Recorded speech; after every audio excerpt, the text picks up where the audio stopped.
Thank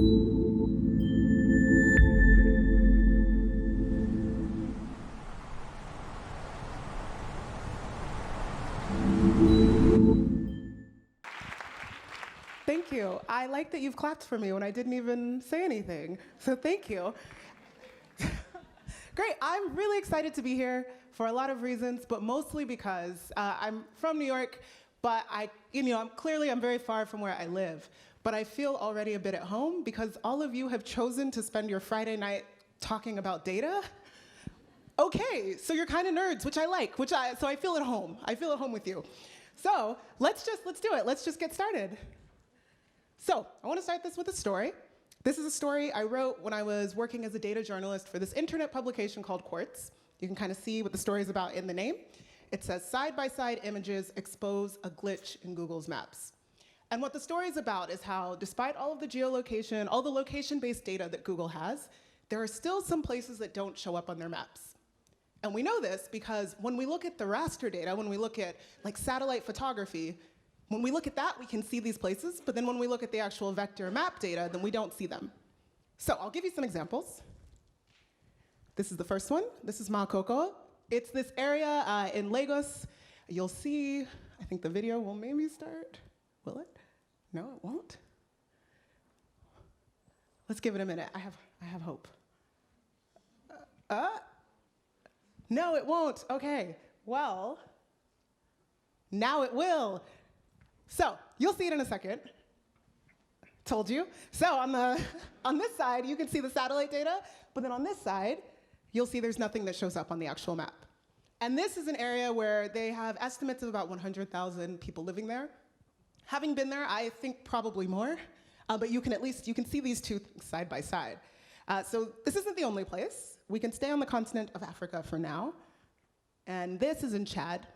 So this is in this lake featuring drainage basin, and it has a similar story. This actually is a much larger area. I'm just showing one little part of it. It's home to almost 2 million people. And you can see, virtually invisible. Maybe you're starting to get an idea of what these are going to look like.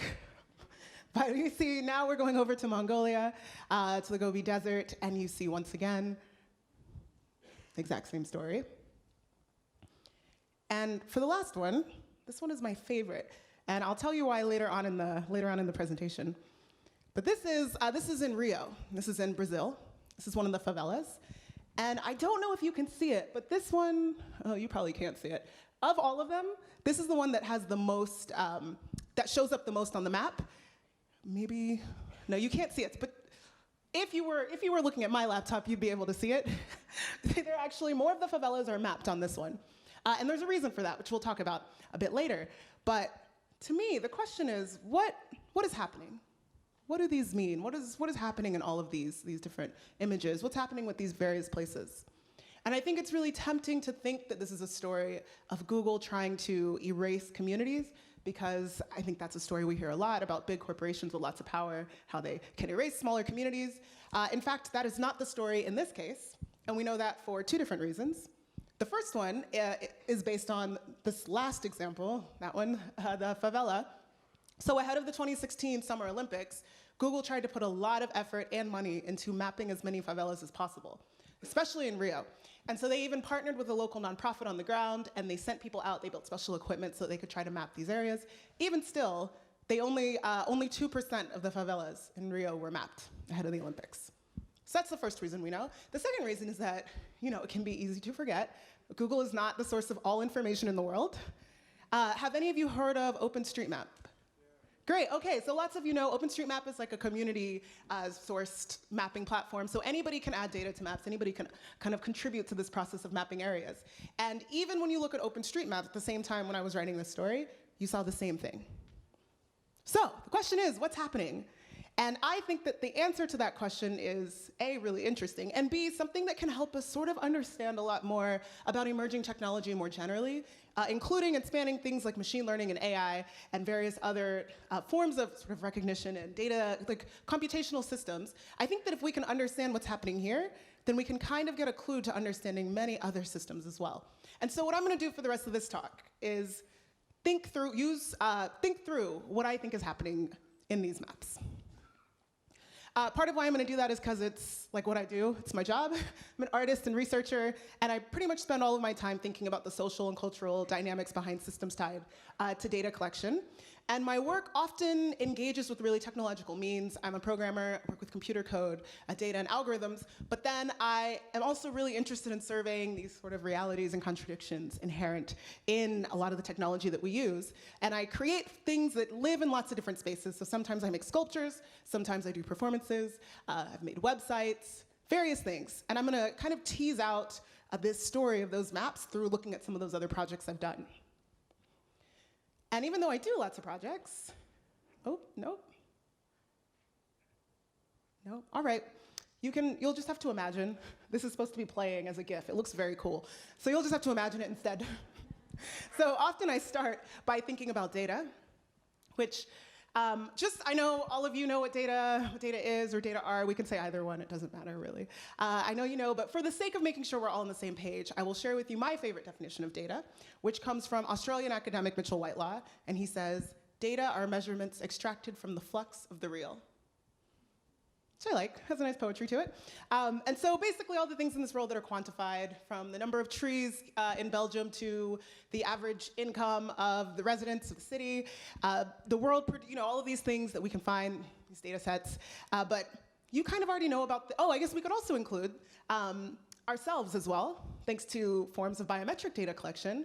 Even to get on the plane here, we were supposed to use a facial recognition system to board the plane, which I haven't seen before. I don't know if any of you have. It really took me for a loop. Anyway, so we can take ourselves up. Increasingly, our bodies are forms of data as well. And you kind of already know this. This is sort of old news. We know about, here we know about GDPR. We know the vast industry that is tied off of making sense of these large data sets. We're sort of aware of that. We know that you have some kind of data set, you do something to it, you can put it into a model, you can analyze it, you can visualize it, you can do all this stuff from that. That's all cool, you know that. But that's not really what my work is about, because I am more interested in this process, the process of data collection. So I'm more interested in the moment before data sets become data sets. And I'm really interested in that because, of course, data is not a natural resource, and I find myself constantly thinking of this process that brings data sets into being. So, actually, I didn't always feel like this. I actually kind of arrived at caring about this and thinking this way. And I'm going to kind of tell you how I got here before I move forward and show you some of the other work. And it really starts with a project. So this was a project from 2013. It's called Star 69. I say it's an intervention, less of a real piece, less of a real work, more of like an exercise. And I'll tell you why in a minute. But this, to set the scene for you, this starts, at the time of this project, I was living in Brooklyn, where I live now, in a slightly different part of town. And I was getting catcalled a lot because it was summer and it was hot. Do y'all know what I mean when I say catcalled? Okay, does anybody not? Let me not put you on the spot. Okay, I'm just gonna define it. So, catcalling, which maybe happens here, it happens a lot in New York, this is like a particularly gendered act, usually for women. You're walking down the street, and usually some man will say something to you which is pretty, very gendered, usually pretty sexually explicit, and also has this kind of weird sense of, feels like this weird kind of power, a strange sense of danger, because you're I don't know what to do. It just is a very super uncomfortable feeling. A lot of people have kind of talked about this, and at this time, in fact, quite a few people were doing these larger projects around it. But what I was really interested in was how I felt, what I just really disliked. I'm the kind of person who thinks of the right thing to say 24 hours later, And I really hated that somebody would say something really gross and grotesque to me, and I would just walk away and feel kind of bad and annoyed, and then I couldn't say anything, and then I'd be like, oh, I should have said this, and I was just so annoyed about that. And so I decided to try to fix it. So I did this thing over that summer, which is anytime somebody catcalled me, I would give them a piece of paper that had my phone number on it. But they thought it was my phone number. It was not. What it actually was this phone number I had connected to a server so that whenever they texted it, they couldn't call. But if they texted it, it would send them a string of automated messages. So they thought that thanks. So they thought we were interacting, but of course I had programmed this ahead of time. And I put the date. I keep telling people this is 2013 because it was, now you're yeah, chatbots, obviously. But at the time, it was different, I'm telling you. So here's an example. you can imagine, I'm walking down the street, somebody says something, so I stop, I walk over to them, I give them this piece of paper, has my phone number, and then I get something like this, which says, "Hi, gorgeous, beautiful day isn't it," I guess. I think it's implied. And then, so I had these 3 different strings of messages that ranged in tone, and it was random which one would be chosen. And I say this so you won't judge me when I show you the one that was chosen for this, which was the most over-the-top one, which is, "I wish you knew how terrible your actions make me feel." It was 2013, y'all. It was a different time. And then here's the response. "My apologies, what should I take a look at? And it won't happen again." Yeah, this is the only nice message I ever got. So it's the one that I always show. So I did this all summer. I would kind of hand these out to people. Most of the responses I got were way more like, just more like explicit with more curse words or people just being very confused about what I was talking to them about. But by the end of the summer, I had generated something like this is a reproduction, which was basically, I had this data set of all of my cat callers' phone numbers. Because I'd given them this piece of paper, and then they had texted me, so they had weirdly opted into, without realizing it, now I had all of their phone numbers. And this is like the contentious moment of the project, because this is when something is supposed to happen. This is the climax. This is when everyone was like, okay, well, what are you going to do? You know, are you going to shame all of them or like spam them with Audre Lorde quotes or whatever? What are you going to do? And the answer is nothing. I actually did nothing with it. And the reason was because I was just so amazed by having this data set, having their phone numbers. All of a sudden, it was like the project had changed. And that was the really important thing, was having this weird data set. And anytime anybody talked about the project, that was the thing they focused on, that was the thing they wanted to talk about.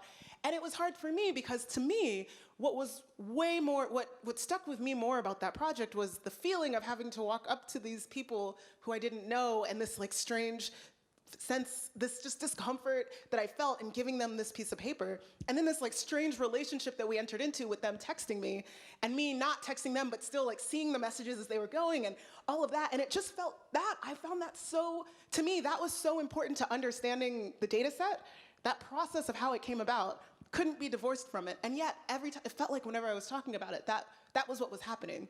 And then it was kind of this light bulb moment for me, where I was like, oh, having these artifacts of data sets, it becomes so much easier to focus on them than it is to focus on this process that brought them into creation. So this is really what I kind of was later, in the moment, I was not able to articulate it in this way, but later I started to realize that really what I was thinking about are how data sets are artifacts of relationships and processes, or they are an artifact of, that come from a relationship and from a process. And I say this because it gets at 2 things. The first thing, this idea of relationship gets at the idea that there are kind of usually in data collection, I'm simplifying this, but there are typically 2 groups. There's the group that wants to collect data, then there's the group that is the collected, that forms like the objects of data collection. And those groups typically are not the same and do not meet. And because of that, it's hard to see that relationship, but in fact, it does exist. And that was, when I was doing this catcalling project, it became very clear because I could see that relationship playing out. But in fact, you can start to extrapolate this and think this happens on a much larger scale all the time. And this question of process is also really important because it directly affects the data set. So I'll show you what I mean. These are 2 different numbers. Both of these numbers are supposedly the number of hate crimes that happened in the US in 2013. They are very different. One of the numbers comes from the FBI's Uniform Crime Reporting Program, and the other one comes from the Department of Justice's Bureau of Statistics. And the reason why they're different is because the 2 different agencies collect the data in 2 totally different ways. So with the second one, the Department of Justice, their Bureau of Statistics, it's just a survey, and anybody who thinks that they have experienced a hate crime can fill it out and can submit the information. The first one, the FBI Uniform Crime Reporting Program, it goes to police agencies, and it says how many accounts of hate crimes have you responded to in your area. And so, of course, we can already see there's this huge gap between who will report a hate crime and then what gets reported and then how we think about how many hate crimes are actually happening in the US. So the very way in which something is collected will change the content. Hence, these data sets, they are these artifacts of a relationship and of a process. So the numbers and the quote that I showed you, they came from a short piece that I wrote years ago. It was called The Point of Collection, and it's where I articulated some of my first thoughts and my thinking around data collection. And that was one of the things that was in it. Another point that I wrote in it was this, that as we collect more data, we prioritize systems that fit patterns of collection. So what I'm trying to get at here is a strange circularity that occurs when you live in a society that is supported or built atop computers, or that values data, where you can make money off of data, where computers make sense off of it, is that it becomes ever more profitable and useful to have things that can fit the form of data, because then you can do more things with them. But, of course, not everything can be data. So then what happens to the things that aren't collected, and the things that don't fit that?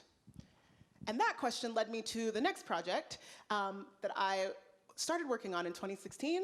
It's called Missing Data Sets. And that I've been working on really ever since. I sometimes describe it as like a TV that's on in your house, and then you turn the volume up sometimes and turn it down. That's how I feel about this project. And that I focus on it more at sometimes and less at others. But it spanned a huge kind of body of work. And missing data sets are my term for these blank spots that exist in spaces that are otherwise data saturated. And the way that I kind of came upon this was looking at lots of spaces where loads of data was being collected, and then I would see that there were always these spots where there's just no data at all. And it's not, for me, I was like, I don't understand why is this? And so to try to understand it, at the time, I started collecting this, all these data sets, all these things that didn't exist, missing data sets, so things that were not data sets. So this is when I first started doing it. This is the list that I first created. This is from 2016. And so I was first started by kind of creating all of these. Some of these aren't missing data sets anymore, which I'll get to in a minute. But then I realized that by focusing on the data sets, I actually was doing the exact thing that I had been trying to kind of critique in a way. And so I switched and started thinking about something else, which is this. I started thinking, what are the things that bring about missing data sets? So what are these patterns of absence? Can we start to trace those? Are there can we see what it is that brings this about? And in the work I started doing, I kind of came up with four broad reasons for why there are missing data sets. Here's the first one. It is that those with resources will lack the incentive to collect, and vice versa. Those who have the incentive to have some kind of data set will lack the resources to collect it. So this, in the US, the example that I often use is the US Foreign Intelligence Surveillance Court. Let me use a different example. That's too US specific. This one is still US specific, but I think it's a little bit more global. Actually, the thing that got me started thinking about this project at all in 2016 was civilians killed by the police. There's so much data in the US around crime and justice and incarceration, and there is nothing, for so long, we didn't know how many civilians were actually killed by the police. And if you think about it, it makes total sense. It is the people who could easily report this would be law enforcement agents. And there is very little incentive for law enforcement agents to report it.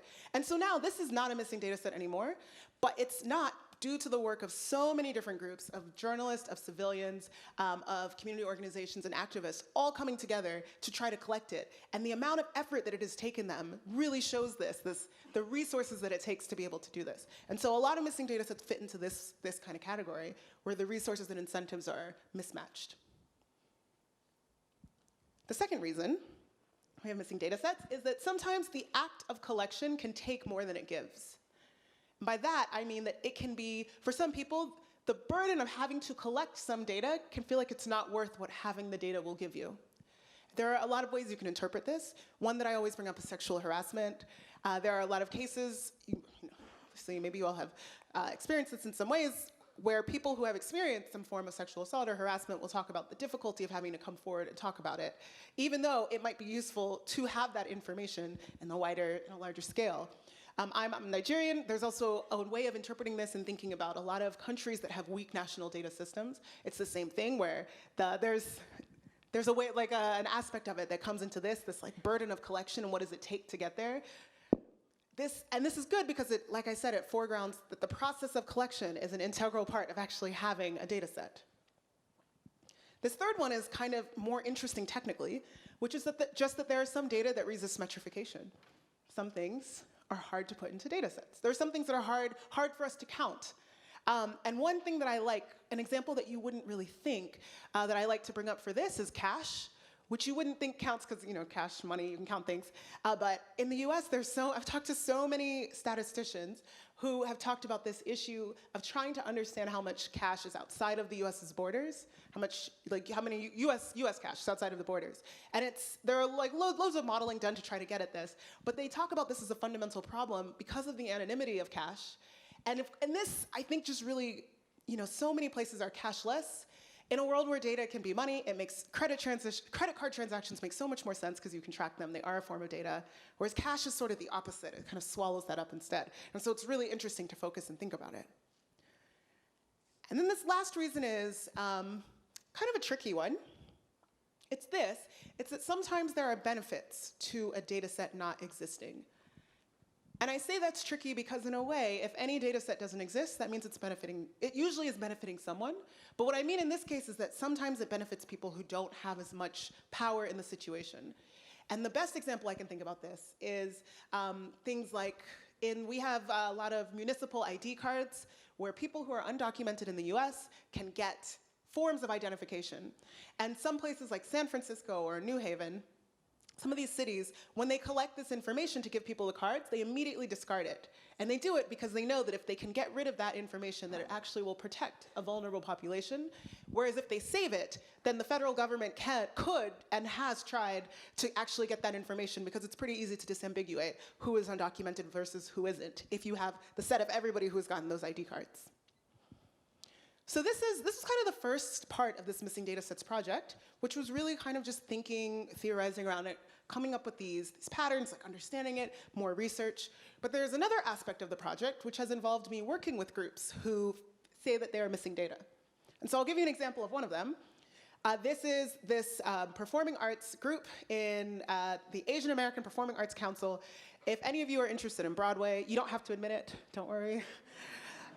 These are all Broadway and off-Broadway performers. And what they realized is that they started to feel like they were getting roles at a much less, I can't speak, they were getting roles much less often than their counterparts in the Broadway industry. And so they said, well, you know what, we want to kind of understand, as Asian Americans, we're trying to figure out who do roles go to, who are they written for, how can we better understand this? And so they went to a lot of the organizations in Broadway, a lot of the stakeholders, and they said, can we get this information? And all those stakeholders said, actually, we don't collect this information. And it's kind of interesting. The reason they said they don't collect it because they said it wouldn't be trustworthy to collect this information if people are self-reporting. However, all of Broadway does collect lots of information on the demographics of audience members, which apparently is trustworthy enough. They collect that because it's useful for them knowing what shows to do, and it helps them kind of think about what they'll plan in the future. So they were like, oh, this doesn't seem right. So they started trying to collect this data themselves. And this is a really interesting case because they were trying to collect data. I told you about this relationship. They were trying to collect data about a group that they are a part of, and so they kind of had access, and they knew a lot of the other people, so they kind of had more access than I think a lot of people do in similar situations. And so they started doing this. And I joined on towards the very end of the process, really just to help them kind of think through the framing of it and also help them do some of the work with the data because they're all performers and they had no idea, to be honest. They had notes on napkins, and I was like, no, we can help, we can put this in CSVs. And so we worked together on it, and then in the end, we published this article and tried to kind of understand this information. And we put all the data online, also held a large event around it, and there are lots of charts in the data. But this is the only one I'm going to show you because it kind of gets at what they were saying. So you'll see that Asian Americans are represented by the light blue color, and you will see that they are only really strongly represented in one show, which is The King. This is the 2014-15 season. The King and I, which is a show that is set in modern-day Thailand, but features white main characters. So they flesh out the background in the show. And there's kind of a side note, there's something just interesting. This is kind of the way a lot of Broadway works, is that shows tend to be, you'll see Holler If You Hear Me, it was a musical about Tupac, didn't last long. That's mostly black performers, and then you've got King and I, which is mostly Asian. So you'll have shows that will be for specific kind of demographics. And we also found out in the data that whenever the economy, when things are rough in the economy, then those are the first shows that get cut. So we found out a lot of information about this, and it was great. They ended up holding this huge meeting with a lot of the stakeholders in the theater world, and we showed all of this and had really good conversations around it, and they said, this has actually really helped us, and they've kept up this reporting. They do this every year, and it's been great. It's been really useful for them. And so that's a really straightforward story. It's really nice. They were missing a data set. They thought that there was a clear reason why, and they were able to collect it and sort of then be able to have the proof so that they could talk about this. But that is so very rare. That's not how most of these go. And also, this story is not so neat. And so there's a third aspect of this project, which is just an art aspect. I'm an artist, and I have this piece, and it's called The Library of Missing Data Sets. And what it is essentially a filing cabinet, and it's filled with these folders, and each one has the name of a different data set. So I've shown this in many places. Wherever it's shown, I changed the name so that it's related to wherever the space is. So it's been shown in the Netherlands, and so there the data is much more about Europe and about the Dutch. When it's in New York, I focus it more on New York, et cetera. And what is nice is that sometimes when I show it, it's a piece that people can interact with. Sometimes it's not, depending on where it's shown. But when it is, it's really nice to see people actually lift the folders up and then open them and then have this moment of realization where they're like, oh, it's empty because they're missing. Right? And it's just really nice to watch that happen. And I think the nice thing, too, about having all of these different data sets next to each other is it gets at this, like I said, those patterns of absence. You get the rhythms of this. You start to see the patterns and things that are missing, and you start to see the ways in which, like this category of missing data sets, how it's large and how it can incorporate a lot of different things. So this first version of the piece was from, I think, 2016. But I often make pieces over and over again in different ways because I want to try to explore a different aspect of it. And in a way, I think I'm kind of emulating this like software releases, like sending new ones, like maybe we can do this in the art world too. And the most recent version of it was for this exhibition, which happened early in 2018 to 2019, so January of this year. And this was about specifically Black experience around data. And so that was pretty similar to the first piece, but you'll see that it's gold. And what I was trying to tease out with this piece is this idea of, in the US, there's so much information about Black Americans that is about Black Americans, but out of the hands of Black Americans. And so that was this idea of wealth extraction, or what that, if you can think of it in that sense, was really interesting to me. And so this one is slightly different in that it's gold, and of course the data sets are more related to that. One other thing that I will say about this project is that people often ask me how I know about missing data sets. And actually, as this project has gone on, it's just become easier and easier because it turns out that groups who are missing some information, they already know that they're missing it. They don't have to be told, they're well aware of it. And so they kind of reach out to me and they tell me that. And so they're the ones who will reach out and say, hey, do you know about this? I hear you're collecting these missing data sets. What about this one? And I'm not interested in creating a log of every missing data set in the world. I have no desire to do this. What I'm more interested in is pointing to what this means, what it means to live in a world in which it is so important to have data, and what it means to be aware of the fact that there are so many things that are difficult for us to collect, and how that can affect how we think about data. There's something else here. I told you, groups, when it comes to missing data, those groups kind of always know. And this project really gets me into thinking about this idea, like who gets to leverage the power of data? Who gets to use data sets in ways that can affect how other people know themselves and are known and are treated? Who gets to control the conversation around this? And a question like this, it does something interesting in that it forces us to consider how different groups relate to different data sets and relate to one another in the world, and how the very question of access to data can form us into those groups. So I'll give you a quick example of that. Can you all read this? I don't know. It looks small. Okay, you can kind of read it. Anybody have any idea what this is? Huh? I hear lots of whispers. Okay. I feel like someone said it, but it was very quiet, so I'll just help you out, since I know, because I gave it to you. So this new media artist, Sam Levine, scraped this. This is from Twitter's ad creation page. So this is a list of all the categories that people are sorted into on Twitter for advertising reasons. And I really like it because you can see there's like buyers of cheese, which is different than buyers of dairy products and eggs, which is different than buyers of milk. There are more of these. You'll see people who live within 5 miles of a CVS drugstore versus a Walgreens drugstore versus a Rite Aid drugstore. These are all different types of things, and it just gets at this granularity. And this is just advertising. There's nothing very surprising about this, but it does speak a little bit to the business model of the web and how, again, as I said, these data and digital platforms often constitute or form us into groups without us knowing. But there are other ways of classifying people, some that we see all the time, but may or may not recognize. So this is a photo of my mom. Thank you, yeah, she looks good. And this is a photo of all the people who look like my mom. This is quite banal. This is where I was playing with Google's reverse image search system. And Google's reverse image search system, I'm sorry, if there are any Google employees here, I don't mean to pick on your company. I just happen to be showing works that have to do with Google. But anyway, Google's reverse image search algorithms are particularly interesting to me because they're different than what used to be the industry-leading ones, in that they first have this machine learning layer where it like tags and says what thinks the photo is, where it tries to classify what's in the photo and then return what's similar.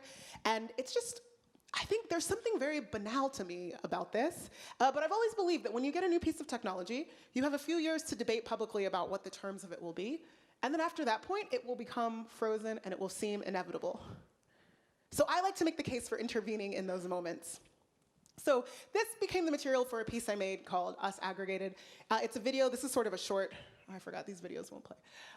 There we go. This is not the actual video. It's kind of like a short segment of it.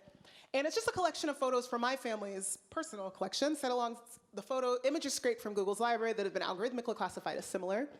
And there's something to be peeled apart in this about the ways that Google's algorithm works and doesn't work. As you go on, you see that there are things that are just misidentified, and then it returns images that are like the same color scheme, but not related to what's in the other one. And it's also a moment, what's nice about this project is that it's a moment in time, so I'm also kind of tracing as Google's algorithms get better, and you can see that in the different versions of it. And really what I'm interested in is just this very soft power of how in reflecting the world, Google also shapes the world. And here it's kind of explicitly, you upload a photo, and then whenever it's read, it's sifted through.